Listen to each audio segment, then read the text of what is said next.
सबसे बड़ा धन। इस कहानी के माध्यम से हम जानेंगे कि सबसे बड़ा धन क्या है। तो आइए सुनते हैं।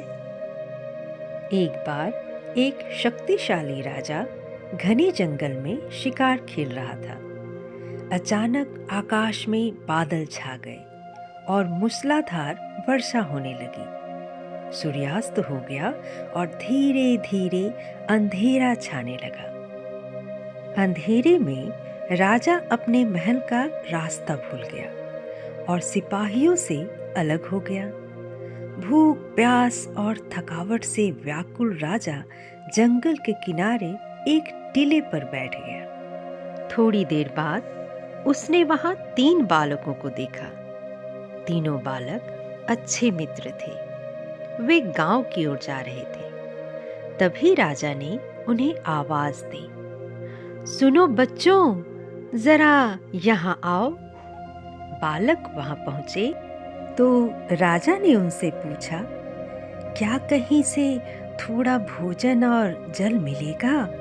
मैं बहुत प्यासा हूँ और भूख भी बहुत लगी है। बालकों ने उत्तर दिया, अवश्य, हम घर जाकर अभी कुछ ले आते हैं। वे गांव की ओर भागे और तुरंत जल और भोजन ले आए। राजा बच्चों के उत्साह और प्रेम को देखकर बहुत प्रसन्न हुआ। राजा बोला, प्यारे बच्चों, तुम लोग जीवन में क्या करना चाहते हो? मैं तुम सबकी सहायता करना चाहता हूँ। कुछ देर सोचने के बाद एक बालक बोला, मुझे धन चाहिए। मैंने कभी 2 समय की रोटी नहीं खाई है, कभी सुंदर वस्त्र नहीं पहने हैं, इसलिए मुझे केवल धन चाहिए। राजा मुस्कुरा कर बोले, ठीक है, मैं तुम्हें इतना धन दूंगा कि जीवन भर सुखी रहोगे।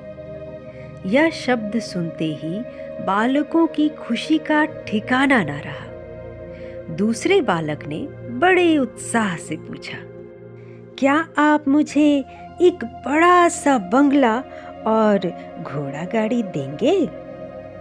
राजा ने कहा, अगर तुम्हें यही चाहिए तो तुम्हारी इच्छा भी पूरी हो जाएगी।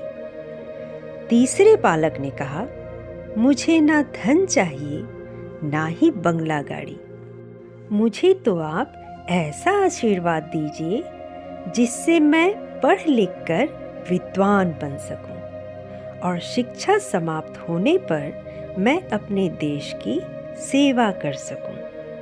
तीसरे बालक की इच्छा सुनकर राजा बहुत प्रभावित हुआ। उसने उसके लिए उत्तम शिक्षा का प्रबंध किया। वह परिश्रमी बालक था, इसलिए दिन रात एक करके उसने पढ़ाई की और बहुत बड़ा विद्वान बन गया। और समय आने पर राजा ने उसे अपने राज्य में मंत्री पद पर नियुक्त कर लिया। एक दिन अचानक राजा को वर्षों पहले घटी उस घटना की याद आई। उन्होंने मंत्री से कहा, वर्षों पहले तुम्हारे साथ जो 2 और बालक थे, अब उनका क्या हालचाल है? मैं चाहता हूँ कि एक बार फिर मैं एक साथ तुम तीनों से मिलूं। तो कल अपने उन दोनों मित्रों को भोजन पर आमंत्रित कर लो। मंत्री ने दोनों को संदेशा भिजवा दिया और अगले दिन सभी एक साथ राजा के सामने उपस्थित हो गए। राजा ने कहा, आज तुम तीनों को एक बार फिर साथ देखकर मैं बहुत प्रसन्न हूँ। राजा ने मंत्री के कंधे पर हाथ रखते हुए कहा कि इनके बारे में तो मैं जानता हूँ, पर तुम दोनों अपने बारे में बताओ। जिस बालक ने धन मांगा था वह दुखी होते हुए बोला, राजा साहब, मैंने उस दिन आपसे धन मांगकर बड़ी गलती की। इतना सारा धन पाकर मैं आलसी बन गया और बहुत सारा धन बेकार की चीज़ों में खर्च कर दिया।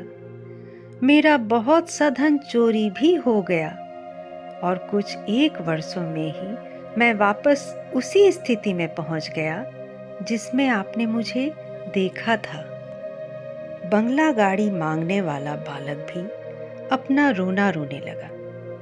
महाराज, मैं बड़े ठाठ से अपने बंगले में रह रहा था, पर वर्षों पहले आई बाढ़ में मेरा सब कुछ बर्बाद हो गया और मैं भी अपने पहले जैसी स्थिति में पहुंच गया। उनकी बातें सुनने के बाद राजा बोले, इस बात को अच्छी तरह गांठ बांध लो।